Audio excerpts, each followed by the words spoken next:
मौलाना तहसीन जिलानी साहब के बयानात सुनने के लिए तहसीन जिलानी ऑफिशियल को सब्सक्राइब करें।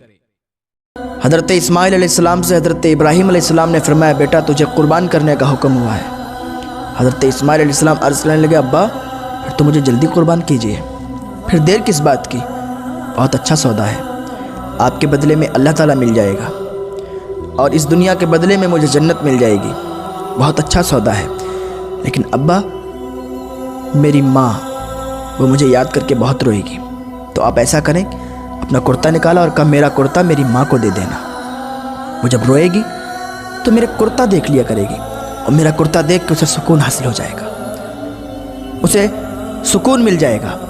और अब्बा एक बात और, जब मैं कुर्बान हो जाऊँ, मेरा जिस्म अलग अलग हो जाए, मेरा धड़ अलग हो जाए, तो मुझे इधर ही दफन कर देना। मेरी माँ के पास मुझे मत ले जाना। मेरी माँ मुझे देखेगी तो बर्दाश्त नहीं कर पाएगी। मेरा कटा हुआ सर, जिस्म अलग अलग, खूनो खून जिस्म देखेगी तो मेरी माँ मुझे देखकर बर्दाश्त नहीं कर पाएगी। अब्बा मुझे इधर ही दफन कर देना और अब्बा मेरी आंखों पे पट्टी बांध देना, मेरे हाथ पैर बांध देना। अब मुझे बताओ, क्या ज़िबा होने वाला भी ये बातें किया करता है? तो सुकून कहाँ है? आज हर इंसान कोई शराब में सुकून ढूंढता है, कोई जुए में सुकून ढूंढता है, कोई कहीं सुकून ढूंढता है, कोई कहीं सुकून ढूंढता है। तो पता चला कि सुकून कहीं नहीं है, न शराब में न जुए में, कहीं सुकून नहीं है। अगर सुकून है तो बस अल्लाह की मर्ज़ी पूरी करने में है, अल्लाह की मर्ज़ी पूरी करने में है, अल्लाह की रज़ा हासिल करने में सुकून है। अल्लाह फरमाता है बिज़िक्रिल्लाहि तत्मइन्नुल क़ुलूब, अल्लाह का जिक्र करोगे तो दिलों में सुकून हासिल होगा, अल्लाह का जिक्र करोगे तो दिलों को सुकून मिलेगा। हाँ, सुकून कहीं नहीं मिलेगा, बस अल्लाह के जिक्र में दिलों को सुकून है। यही तो करबला में इमाम हुसैन ने किया था। एक तरफ बच्चे कुर्बान हो रहे हैं, किस लिए? अल्लाह मिल रहा है। बच्चे कुर्बान हो रहे हैं, हो जाने दो, घर उजड़ जाएगा, तैयार हैं। क्यों? क्योंकि अल्लाह मिल रहा है। हज़रत इब्राहीम अलैहिस्सलाम अल्लाह की बारगाह में अरीज़ा पेश करते हैं, अल्लाह तू नाराज़ हो गया है कि मेरे दिल में इस्माइल की मोहब्बत तुझसे ज़्यादा? नहीं नहीं या अल्लाह, बस मेरे दिल में तू ही तू है, मेरे दिल में कोई नहीं है, बस मेरे दिल में तू ही तू है। और अगर तू नाराज़ नहीं हुआ तो मेरा इम्तिहान लेना चाहता है? या अल्लाह मैं राज़ी हूँ, मैं हर बात पे राज़ी हूँ। या अल्लाह देख, मैं अपने बच्चे को कुर्बान कर रहा हूँ। आसमान सकता तारी है, आसमान के फरिश्ते उनकी निगाहें टिकटिकी बांधे हुए हैं कि आज इब्राहीम कुर्बानी कर देंगे, आज इब्राहीम अपने बच्चे को ज़िबा कर देंगे। हज़रत इब्राहीम अर्ज़ करते हैं, या अल्लाह मैं अपने बच्चे को कुर्बान कर रहा हूँ, अगर तेरी रज़ा इसी में है तो मैं राज़ी हूँ। या अल्लाह मैं अपने बच्चे को कुर्बान कर रहा हूँ। और आपने कहा बिस्मिल्लाह अल्लाहु अकबर, छुरी चला दी, छुरी चला दी। तो पता चला सुकून कहीं नहीं है, सुकून अल्लाह की मर्ज़ी पूरी करने में है। एक छुरी चलवा के खुश है, दूसरा छुरी चला के खुश है। हाँ, सुकून ढूंढने वालों, कहीं और सुकून नहीं है, सुकून बस अल्लाह की मर्ज़ी पूरी करने में है। आज अपनी अच्छी गाड़ी बनाने के लिए, अपना अच्छा घर बनाने के लिए इंसान दूसरों की बर्बादी चाहता है, दूसरों की खुशियाँ उजाड़ता है। अब मुझे ये बताएं, दूसरों के घर उजाड़ के, दूसरों को बर्बाद करके अपना घर कभी नहीं बसा सकता है, अपने घर में कभी खुशियाँ नहीं ला सकता है, इसके घर में कभी खुशियाँ नहीं आ सकती हैं। अगर ये चाहे कि सामने वाले के घर उजाड़ के अपने घर में खुशियाँ लाए, अपने बीवी बच्चों को खुश करे, नहीं हो सकता है। कभी भी उसके बीवी बच्चे खुश नहीं रह सकते हैं। दूसरे का भला सोचना चाहिए, दूसरे का अच्छा सोचना चाहिए। अगर आप दूसरे का अच्छा सोचेंगे तो आपके साथ भी अच्छा होगा। अगर आप दूसरे के लिए गड्ढा खोदेंगे तो आप ही उसमें गिरेंगे। हाँ, ये दुनिया का कानून है। हज़रत शेख सादी फरमाते हैं कि दुनिया में किसी के साथ तुम बुरा करोगे तो तुम्हारे साथ भी बुरा होगा, और तुम दुनिया में किसी के साथ अच्छाई करोगे तो तुम्हारे साथ भी अच्छाई होगी। वो कहता कोई बुराई कर बुरा होगा, भलाई कर भला होगा। हाँ, मेरे आका सल्लल्लाहु ताला अलैहि वसल्लम का जब वक्ते विसाल करीब आया तो हज़रत जिब्रील आ गए। या रसूलल्लाह, दरवाज़े पर मौत का फरिश्ता खड़ा है, इजाज़त चाह रहा है। कौन नबी? वो नबी कि जिनके दरवाज़े पर मौत का फरिश्ता भी इजाज़त लेके अंदर जाता है। हमने उनको भुला दिया है, हमारे दिलों से वो निकल गए, हमारे घरों से वो निकल गए। हमने अपने घरों से निकाला, अपने किरदार से निकाला, अपने अखलाक से निकाला, अपनी दुकान मकान से निकाल दिया, अपने दिलों से निकाल दिया। कौन नबी जिसके बारे में अल्लाह कुरान में फरमाता है वद्दुहा वल्लैलि इज़ा सजा, जिसके बारे में अल्लाह कुरान में फरमाता है जिसकी जुल्फ़ों के बारे में कुरान में फरमाता है, जिसके दंदाने मुबारक के बारे में कुरान में फरमाता है, जिसकी आंखों के बारे में कुरान में फरमाता है। कौन नबी? जिसके बारे में आला हज़रत फरमाते हैं वो कमाल हुस्न हुजूर है कि गुमान नक्स जहाँ नहीं, यही फूल खार से दूर है, यही शम्मा है कि धुआं नहीं। हाँ, आज हमने उस नबी को भुला दिया है।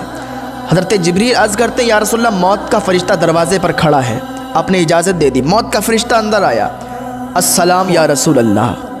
जहाँ मौत का फ़रिश्ता भी अल्लाह के नबी को सलाम करता है, या रसूलल्लाह मैंने आज तक किसी को सलाम नहीं किया है, किसी को सलाम नहीं किया। आप पहले हैं कि मैं आपको सलाम करके अंदर आ रहा हूँ। अल्लाह का हुक्म है कि अगर आप मेरे साथ चलना चाहें तो चलें, और अगर आप रुकना चाहें तो आप रुकें। ये अल्लाह का हुक्म है।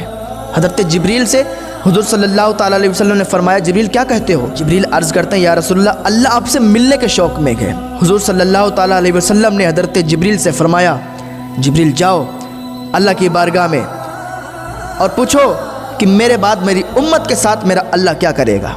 ये वो नबी हैं जिन्होंने अपनी उम्मत को यहाँ भी याद किया और वहाँ भी याद किया। जिब्रील गए, वापस आए, प्याम लाए। अल्लाह फरमाते हैं उम्मत का साथ दूंगा। अल्लाह रब्बुल इज़्ज़त की ज़ात की कसम, अगर मेरे नबी ये सवाल ना उठाते, ये बात ना कहते, तो आज हम भी बंदर बन चुके होते, हम भी खिंजीर बन चुके होते। हज़रत मूसा अलैहिस्सलाम की कौम पर यह अज़ाब उतरा कि उनकी पूरी कौम को बंदर बना दिया गया। क्यों? अल्लाह का हुक्म था कि मछली नहीं खाना है, खाओ पर हफ्ते के दिन नहीं खाओ। उन्होंने कहा खाएंगे, उन्होंने खाई, अल्लाह ने बंदर बना दी। आज हम लोग बचे क्यों हैं? हम पर दायमी अजाब क्यों नहीं आता? इसलिए नहीं आता क्योंकि मोहम्मद अरबी की दुआएं हमारे साथ खड़ी हैं, कमली वाले की दुआएं हमारे साथ हैं। क़यामत के दिन नफसी नफसी का आलम होगा।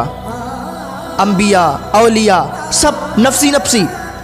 अम्बिया की बात कर रहा हूँ, हम और आप तो आम लोग हैं। अम्बिया नबी कहते होंगे, या अल्लाह मेरी जान। अल्लाह, आज मैं अपनी औलाद की बात नहीं करता, आज मैं अपने घर वालों की बात नहीं करता, अपने रिश्तेदारों की बात नहीं करता, अपने लोगों की बात नहीं करता। अल्लाह मेरी जान, मेरी जान।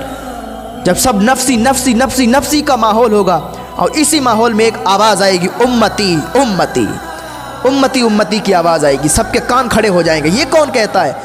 सब तो नफसी नफसी नफसी नफसी, और ये अपनी उम्मत को कौन याद कर रहा है? जब लोग मुड़ के देखेंगे, अरे ये तो जनाब मोहम्मद रसूलुल्लाह हैं, ये तो अल्लाह के नबी हैं। हाँ हाँ, जिन्होंने यहाँ भी याद किया, वहाँ भी याद किया। या अल्लाह मेरी उम्मत को मेरे हवाले कर दे, या अल्लाह मेरी उम्मत को मेरे हवाले कर दे, या अल्लाह मैं इसका हिसाब खुद लेना चाहता हूँ। अल्लाह फरमाएगा, ए मोहम्मद तुम इसका हिसाब क्यों लेना चाहते हो? हुजूर अर्ज़ करेंगे, या अल्लाह मेरी उम्मत बहुत गुनाहगार है, मेरी उम्मत बहुत ज़्यादा गुनाहगार है, इसके गुनाह बहुत ज़्यादा हैं। तो अगर इनका हिसाब लेगा तो इन्हें शर्म आएगी। या अल्लाह मैं इनका हिसाब लेना चाहता हूँ। अल्लाह फरमाएगा, ए मोहम्मद अगर तुम इनका हिसाब व किताब लोगे तो इनके गुनाह इतने ज़्यादा हैं कि इन्हें तुमसे भी शर्म आएगी। तुमको भी नहीं देता, मैं इनका हिसाब पर्दे के पीछे लूँगा और किसी को मालूम भी नहीं चलने दूँगा। वो नबी जो ताइफ के मैदान में पत्थर खा रखे हैं इस कौम के लिए, जो आज जिना पर उतरी हुई है, शराब पर उतरी हुई है, सूद पर उतरी हुई है, बुरे कामों पर उतरी हुई है। मेरे नबी तो फरमाते कि ये ऐसी उम्मत है, ये ऐसी कौम है, इसको जहन्नम में डाल दो। इसने मुझे नहीं देखा, मेरे पेट पर पत्थर नहीं देखे, मेरे बच्चों का ज़िबा होते हुए नहीं देखा, नेज़ों पर सर लटके हुए नहीं देखे, ताइफ के मैदान में खून नहीं देखा, ओहद के मैदान में दांत टूटे हुए नहीं देखे। या अल्लाह इन्हें जहन्नम में डाल दे। लेकिन नबी ये रहमत, वो रहमत बनकर आए सारी कायनात के लिए, गुनाहगार उम्मतियों को बख्शवा रखे हैं और कह रहे हैं, या अल्लाह ये बहुत गुनाहगार हैं, इन्हें शर्म आएगी। आज हमने उस नबी को भुला दिया है जिस नबी ने हमें यहाँ भी याद किया और वहाँ भी याद किया। अभी भी हमारे पास टाइम है, आ जाएं उस अल्लाह की बारगाह में और सच्ची तौबा कर लें। अल्लाह का दरवाज़ा भी खुला हुआ है, अभी तौबा का दरवाज़ा खुला हुआ है। वो दिन दूर नहीं है कि तौबा का दरवाज़ा बंद हो जाएगा। अभी आ जाएं, अभी आपके पास टाइम है, वक्त है, मोहलत है। वो एक खड़ा हुआ बाज़ार में कह रहा था, तो लोगों ने पूछा, मियाँ क्या कह रहे हो? उसने कहा, मैं अल्लाह और बंदों की सुलह करवा रहा हूँ। तो किसी ने पूछा, फिर क्या हुआ? कहा, आज अल्लाह मान रहा है लेकिन बंदे नहीं मान रहे। फिर दूसरे दिन कब्रिस्तान में खड़ा रो रहा था। कहा, मियाँ आज क्या हुआ? कहा, मैं अल्लाह और बंदे की सुलह करवा रहा हूँ। लोगों ने कहा, फिर क्या हुआ? कहा, आज लोग तो मान रहे पर अल्लाह नहीं मान रहा है। अभी तुम्हारे पास वक्त है, टाइम है, आ जाओ अल्लाह की बारगाह में। अभी अल्लाह की रहमतों के दरवाजे खुले हुए हैं, तौबा के दरवाजे खुले हुए हैं। आप एक बार सच्चे दिल से अगर अल्लाह की बारगाह में तौबा करोगे ना तो अल्लाह सारे गुनाहों को माफ़ फरमा देगा, और ऐसे ही माफ़ फरमा देगा कि जैसे तुमने कभी गुनाह ही नहीं किए हैं। आओ तो सही अल्लाह की बारगाह में, आओ तो सही मस्जिदों की तरफ, अपने सजदों से मस्जिदों को आबाद तो करो। आओ तो अल्लाह की बारगाह में, फिर देखो कि सुकून कितना मिलता है अल्लाह के जिक्र करने से। हाँ जी, शराब में सुकून नहीं है, जुए में सुकून नहीं है, कहीं और सुकून नहीं है, इस दुनिया में कहीं भी सुकून नहीं है। अगर सुकून है तो अल्लाह के जिक्र में सुकून है। अला बिज़िक्रिल्लाहि तत्मइन्नुल क़ुलूब। अल्लाह हमें नेक अमल करने की तौफीक अता फरमाए, अल्लाह हमें हिदायत की तौफीक अता फरमाए।